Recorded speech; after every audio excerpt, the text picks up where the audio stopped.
समस्त छात्र छात्री को बहुत बहुत स्वागत आमर यूट्यूब चैनल को। आज आम शिखा लसागु अर्थात लघिष्ठ साधारण गुणितक।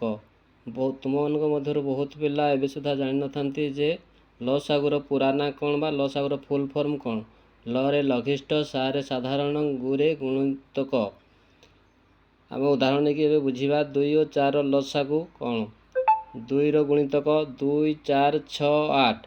4 रो गुणितक है 4 8 12 16।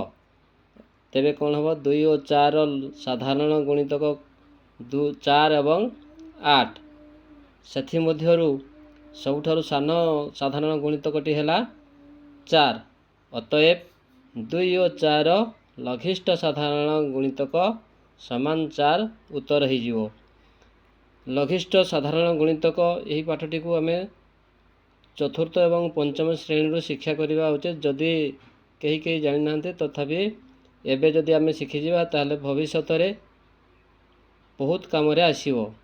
तेणुक यह शिक्षा करवा निहाती जरूरी। आ गोटे उदाहरण नहीं आम बुझीपर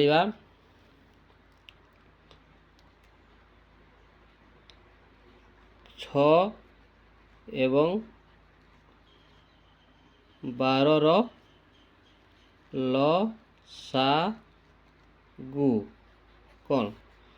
6 रो गुणितक है कि 6 12 18 इत्यादि। से ही बड़ी 12 रो गुणितक किए हे 12 24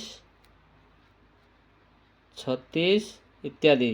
ताले साधारण गुणितक ठीक किए आसला देखु 12। अतएव 6 रो आउ 12 रो साधारण गुणितक किए लसागु केते हबो 12। अतएव लसागु समान 12 हेबो आंसर। यही भली आमे शिखिबा उचित। जदि शिखी नाहंती भल भाव शिखी जानतु एवं जो कि नुआ करी देखुथंते आम वीडियो को ताले लाइक एवं सब्सक्राइब करने को भूलिए नहीं। धन्यवाद।